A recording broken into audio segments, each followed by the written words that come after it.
It's time for Around the Ozarks News, brought to you by the Springfield Greene County Park Board, Thompson Sales, Kitchenland USA, and Smouse Brothers Foundation Repair and Waterproofing. Here are your hosts, Ethan and Sarah Foreheads. Hey, good morning to you. Happy Wednesday. Hope your week is going well. We got a lot to tell you about today, so we're going to get right to it. Lots of news. State police in Arkansas think they know who murdered a couple in front of their children while they were hiking in a state park. The attack happened Saturday on a trail at Devil's Den State Park. The married couple in their early 40s were stabbed to death while they were hiking. Police released a picture of the man that they believe was responsible. This is him from behind. They use witness testimony to also put together a sketch of the killer, who they do believe is on the loose. So you saw the picture from behind, and then this is the front of what the sketch artist came up with based on witness testimonies. Yeah. Wow. All right, moving on. A man from El Dorado Springs is accused of attacking a police officer by throwing a knife at her. It hit the officer in her bulletproof vest. Police were called to a business because the man was holding two knives and acting erratically.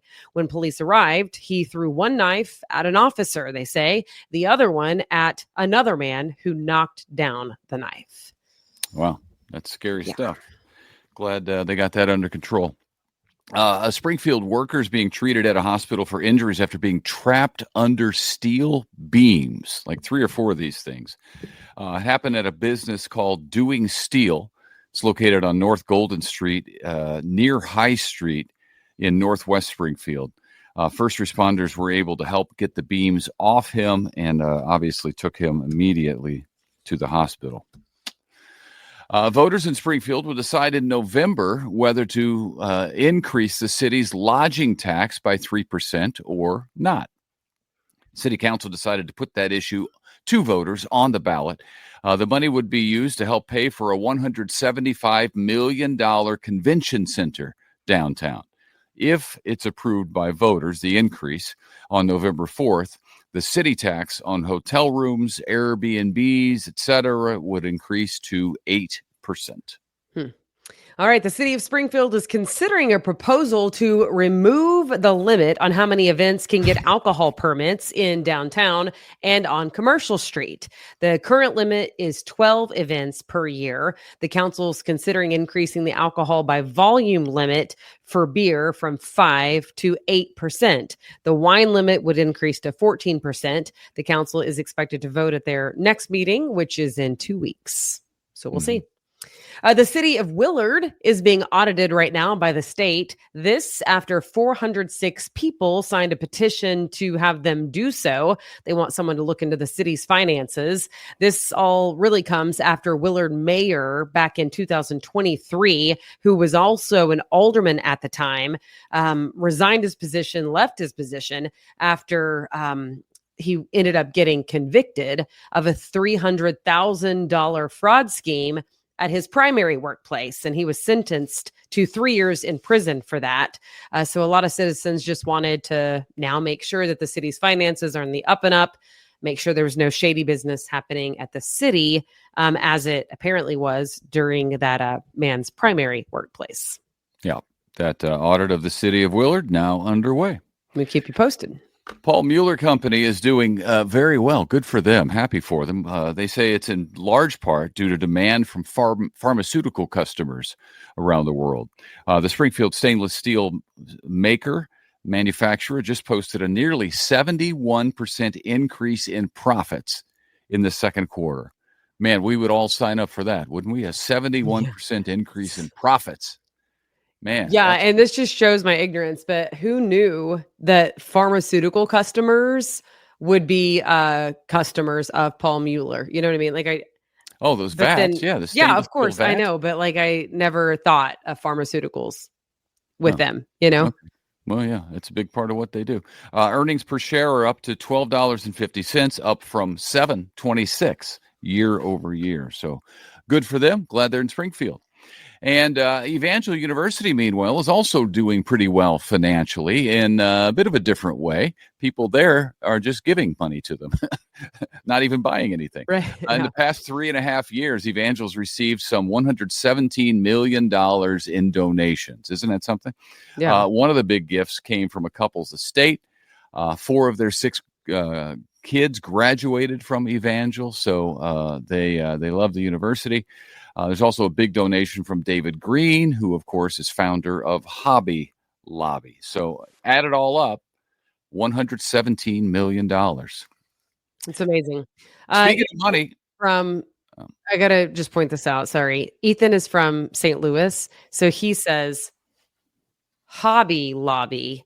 And I am from Oklahoma. So I say Hobby Lobby. So you said David Green, founder of Hobby Lobby. Kind of like you say Six Flags. No, I say Six Flags. You say Six. Anyway, all right. Moving on. I think everyone understood you, but sometimes with St. Lucians, is that what you're called? I feel like you put the emphasis on the wrong syllable. Oh, is that right? Yeah. Well, we call it soda, so we're not all crazy. We don't call it pop, but whatever. Like maniacs from Oklahoma. Well, speaking of money, as tariff deals with more countries come in, the latest being the European Union, Americans are apparently feeling better about the economy and their economic future. Consumer confidence is up 2 more points now to 97.2. It got down to just about 50 points in June of 2022, and that's a scale by which they rate the confidence of Americans in the economy. Many consumers feel better that concerns about inflation rising as the president put some tariffs on other countries has never materialized. Some countries in the EU think they were out negotiated. Meanwhile, that European Union deal. I thought this was funny. That's why I included it. The Prime Minister of Hungary, which is from where I hail, I'm a Hungarian. The Prime Minister of Hungary publicly said that President Trump ate the European Commission president for breakfast in the negotiation. So he thinks they got ripped off. But the art of the deal. That is interesting to me. They've been ripping us off for decades. Enough years. Well, I think it's interesting that consumer confidence has gone up because tariff or no tariff, I just feel like everything is costing a ton of money. And I would say that my confidence is not up right now. Like, I feel like, no, food is insanely expensive. Gas is still crazy. Like, utilities are crazy. I was reading the other day, I don't know if it was put out by City Utilities, but somewhere, like, I was reading that the cost of utilities is going to go up like sizably. I don't know. I mean, they didn't poll me. They didn't ask me, but if they had, I would have let them know what I think about it, to be honest with you. I think it's, I don't know what people are thinking, but I think they're factoring in more than because the inflation thing, I think they're factoring in lots of different things into that, but I don't know. It's what people think. I don't know. What are you asking me for? All right. Well, it's only the training camp, but 3 Chiefs players were hurt already this week. They are all wide receivers. Sky Moore hurt his hamstring.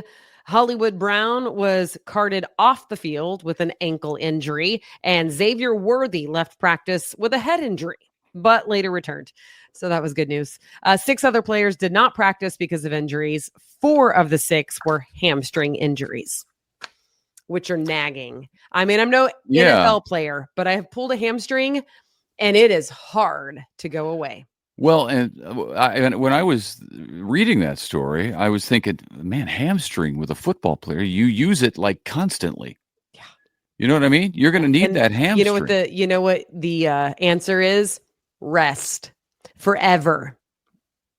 Well, they can't do that. They're training camp, and they got the season starting in a month or so. Exactly. So I don't know. I just don't know how. I think it is tough to get over a hamstring injury, and I don't know how football players allow themselves to have a hamstring injury. You think stretching, they'd be stretching in the off season, they'd be stretching constantly because the older you get, the more you need to stretch. Well, and especially when you're playing a game like that. The best laid plans, though, I guess. Yeah. Well, maybe if you're getting paid $1 bajillion, that should change things for you. But okay. Finally, the Ozark Empire Fair continues through Saturday. Tomorrow night is the O'Reilly Auto Parts Night of Destruction Demolition Derby. Good times if you're into that kind of thing. It starts at 6:30 tomorrow evening. You can get advance tickets at O'Reilly Auto Parts stores. Okay. So, have you ever taken the boy to a demolition derby? You got to be like never. in the right mindset for that. I saw a video the other day of one, and the truck, this huge truck, the tire, the big old tire, like bounced off the truck and into like the nearby parking lot where it smashed a few cars. Like, you really got to be in the headspace for that. Yeah. Yeah, that could do some real damage. Yeah. Yeah. I mean, fortunately, it damaged a bunch of cars and not people. But had it gone into the audience, yeah, this would have been bad. Yeah. Okay, so we told you yesterday, but I just want to mention it again. Around the Ozarks right now is having our 3-year anniversary. Can you believe it? You know what? Make sure that you tell your friends, by the way, to watch Around the Ozarks. I still meet people all the time who say, I wish you guys did news still. I'm like, well, in fact, we do. And so I just feel like a lot of people still don't know about us. And so we want them to. So help us out with that. But right now, if you want to win a prize from Around the Ozarks, you can do that. Just go to aroundtheozarks.com, click on contest. And as part of our anniversary, we are gifting one lucky winner a $100 gift card to Jim's Steakhouse, also tickets to the Alamo Drafthouse movie theater, and a 4-pack of tickets to the Springfield Cardinals baseball game. A lot of stuff. Check it out. It is a lot of stuff, and it's all fun. And we'll make it free for you. So thanks for tuning in. It's part of our way to say thank you. Like, seriously, thank you. And check it out. And that's not the only contest that we have. We have contests all the time. So bookmark aroundtheozarks.com. Get yourself the free smartphone app and check it out on a regular basis. Enter to win, because we give away a lot of stuff all the time, honestly. Chiefs tickets, I'm sure we'll be giving those away. We gave those away all season last season. So if not all of them are hurt. They are, yeah, that's true. They are really good prizes. And they also have an events calendar. There's lots going on this weekend as well. We'll get to more of that tomorrow and on Friday. But you can check out the events calendar anytime on your own. Okay. All right. Thanks so much for tuning in. We do hope to see you back here tomorrow morning. Bye.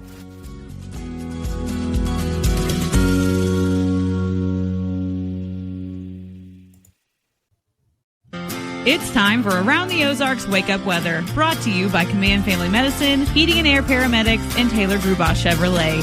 Here's your host, meteorologist Abby Dyer. Good morning, everybody. Welcome to your Wednesday. It is July 30th in the Ozarks, and once again, we are under a heat advisory for nearly everybody.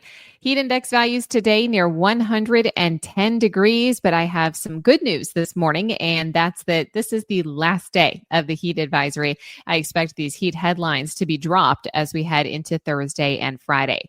Today, though, we'll hold on to it, and we're off to a warm start already. Temperatures are in the mid-70s to start this morning. This is the last day of a heat advisory, and there are rain chances returning to our forecast with a cold front that starts to push into the Ozarks this evening. Key messages for you today. Heat, it's going to be dangerous, and it continues today with heat index values from 100 to 110. It's our very far eastern counties that have seen that extreme heat warning. This is for places like Shannon County, Oregon County, into the boot heel of the state. That's where we have the even more extreme heat index values near 115. But cooler temperatures return for us tomorrow with a cold front, and it comes with a rain chance as well. So that is going to be welcome in the Ozarks. We have shower and thunderstorm chances that return this evening, I think after the evening drive time. And then really the best chance is going to be after 10 p.m. tonight, lasting through the overnight hours and through early parts of Thursday as well.